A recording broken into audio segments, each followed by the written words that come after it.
नमस्कार मित्रांनो, विनय कोठारे व्लॉग्समध्ये पुन्हा एकदा आपले स्वागत आहे. मी आज आलेलो आहे पिंपळनेरला. महाराष्ट्रभर तुम्हाला हे दिसत असेल soda pub centre and thunder point, ज्याचा त्या सेंटरला जिथे उगम झाला त्या उगमस्थानी आपण इथे आलेलो आहे असं म्हणता येईल. या इकडे हे आहे पिंपळनेरचं मध्यवर्ती ठिकाण, ज्याला म्हणतात साईबाबा कॉलनी. त्याच्या ते फ्रंटला याची मेन ब्रांच आहे.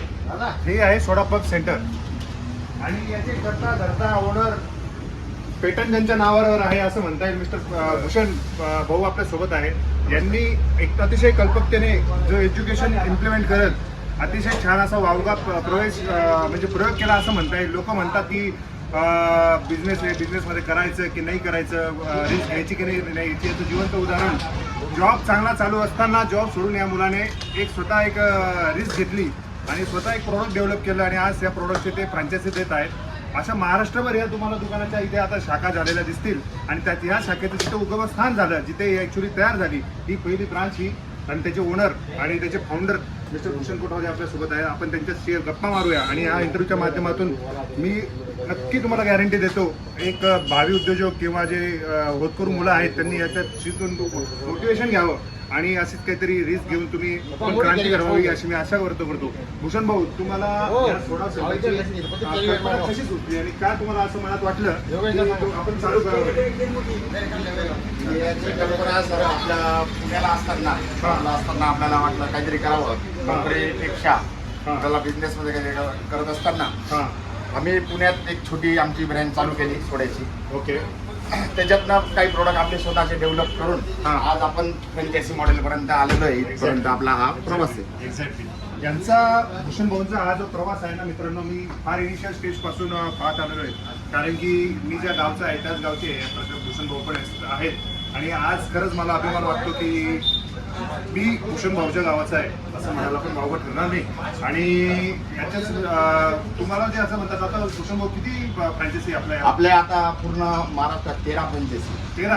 हो. आणि काय प्रोसिजर आहे फ्रँचायझी घेण्यासाठी फक्त 1 लाख रुपये फ्रँचायझी फी आहे. बाकी जो सेटअपचा खर्च आहे तो कस्टमरला करायचा.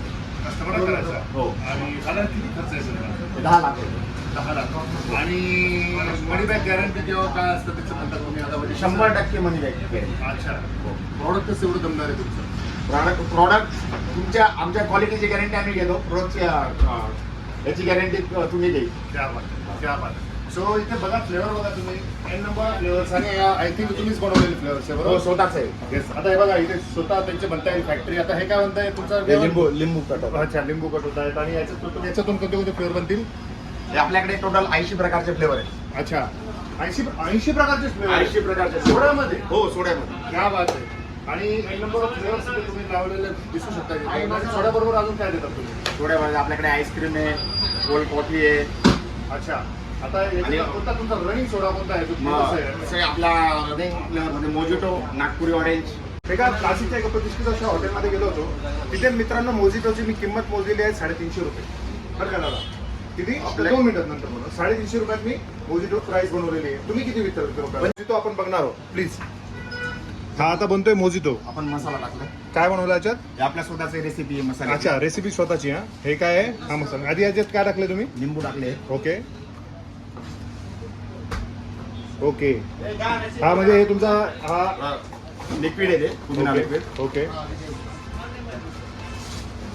मित्रांनो 25 रुपयात तुम्हाला मोजिटो मिळतोय. याच्यापेक्षा इथे काय म्हणजे तुम्हाला मिळणार आहे इथे? हे बघा, हा याचा मेन प्रॉडक्ट. हा म्हणताय ऍक्च्युली सोडा मशीन.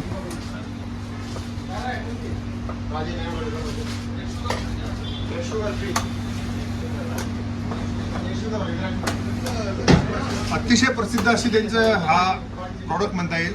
Only 25 rupees. जे बाहेरच्या हॉटेलमध्ये मिळतात ते 350 रुपये ते 250 रुपये, 250 पासून 250 ते 350. त्या बात आहे.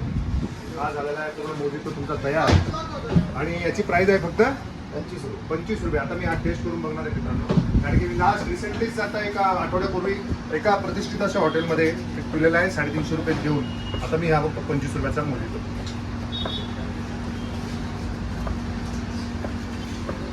मित्रांनो मी खरं सांगतो तुम्हाला, व्हिडिओ बनवतोय असं म्हणून मी तुम्ही खरी स्तुती करणार असं नाही आहे, पण खरंच टेस्ट अप्रतिम आहे. तर तुम्हाला याची टेस्ट घ्यायची असेल तर इथे कसं यायचं? इथं पिंपळनेरला साईबाबा मंदिरासमोर आपलं शॉप साईबाबा मंदिराचं समोर. आणि नाशिकमध्ये तुम्हाला नाशिकमध्ये 2 ब्रँच आहेत आपल्या. एक गुलमोहर कॉलनीमध्ये मौली लॉन्स जवळ ओके आणि एक मुंडवाडीमध्ये ओके नंदिनी ब्रिजच्या बाजूला. खरंच का मित्रांनो, प्रत्येक यशस्वी पुरुषाच्या मागे एक स्त्री असते असं म्हणतात. त्याप्रमाणे आजचं मला हे उदाहरण म्हणता येईल, या यशस्वी भूषणच्या मागे त्याची वडिलाचा हात नक्कीच आहे. कारण की आजकाल जे पालक आहेत ते विद्यार्थ्याला म्हणतात किंवा मुलाला म्हणतात की बाबा तू नोकरी कर नाही तर तुझं लग्न होणार नाही, है ना, तुला मुलगी भेटणार नाही, असे प्रत्येकाचा विचारभाव असतात. पण काका तुम्ही कसं काय तुमच्या मुलाला परमिशन दिली? कारण की तो तर चांगला नोकरीला होता, तर तुम्ही कसं काय त्याला परमिशन दिली की बाबा तू सर्व नोकरी सोडून हा धंदा कर म्हणून? 1 मिनिटामध्ये बरोबर.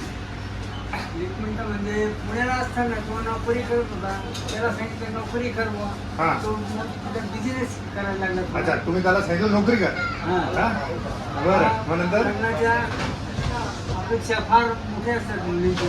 हा तर ते पुण्याला थोडासा व्यापार केला, थोडा बिझनेस केला पुण्यामध्ये. बरं. मग त्याला वाटलं की आपल्याला या ठिकाणी चांगलं तेव्हा लग्न झालं होतं profit त्याचं? मिळतं. लग्न झालं होतं?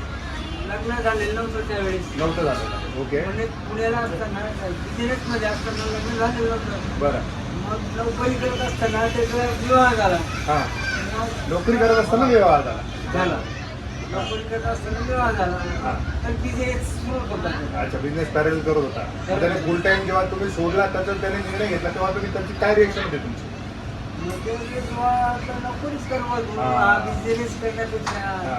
आपल्या पिंपळ शहरात चालतो नाही चालतो Exactly. सिटीमध्ये चालू शकतो. Exactly. पण त्याला वाटलं नाही बुवा, आपण आपल्या सिटीमध्ये आलो पिंपळ गावात. हा, मग गावात छोटंशी दुकान टाकली आम्ही. बरं मग तिथं आम्हाला रिस्पॉन्स चांगला मिळाला. बरं. म्हणून त्यातून आज तुम्ही जर म्हणजे रोट्याचा आज वटवृक्ष ठरवताना तुम्हाला कसं वाटतंय आता? आता एकदम 1 नंबर आहे. एक नंबर वाटतं. मग मुलाने जो नोकरी सोडण्याचा निर्णय जो घेतला होता त्याच्यावर तुम्हाला रिग्रेट म्हणजे सॉरी तुम्हाला वाईट वाटतंय की चांगला निर्णय नाही, होता? चांगला लेवल झाला. चांगला निर्णय झाला आणि त्यात तुम्ही त्याला साथ दिली खंबीरपणे. साथ दिली. सो ह्या व्हिडिओच्या माध्यमातून मला हे सांगायचं आहे पालकांना विशेष करून, जर तुमच्या मुलाला जर थोडासा जरी स्पार्क दिसत असेल, वॉट एव्हर इट इज, तुम्हाला क्रिकेट खेळायचं असेल क्रिकेट किंवा त्याला नोकरी करायची असेल तर नोकरी किंवा त्याला धंदा जर करायचा असेल धंदा, म्हणजे मी तर या मताचं आहे, तुम्ही पाणीपुरी जरी विकत असाल ना तुम्ही बेस्ट पाणीपुरी विका. आलं का लक्षात? तुम्ही बेस्ट पाणीपुरी विका आणि बेस्ट पाणीपुरी विका तर तुम्हाला नक्कीच यश मिळेल याची मला शाश्वती आहे. बाजू सो बघू शकतो ही क्राऊड आणि लोकांचा असलेला प्रतिसाद. अशा या तरुण उद्योजकाला माझं खरंच विनय कोठावदे ब्लॉग्सच्या माध्यमातून शुभेच्छा आणि त्यांची असं उत्तरोत्तर अशी प्रगती होत जावी अशी आशा व्यक्त करतो आणि इथेच थांबतो. मित्रांनो, जर हा व्हिडिओ तुम्हाला आवडला असेल तर व्हिडिओला लाईक करा, जास्तीत जास्त शेअर करा, माझ्या चॅनलला सबस्क्राईब करा आणि बेल आयकॉन जरूर प्रेस करा जेणेकरून तोपर्यंत तुम्ही काळजी घ्या, स्वस्त राहा, मस्त राहा, खात पित राहा आणि त्याच्याबरोबर व्यायाम करत राहा. Thank you sir, thank you.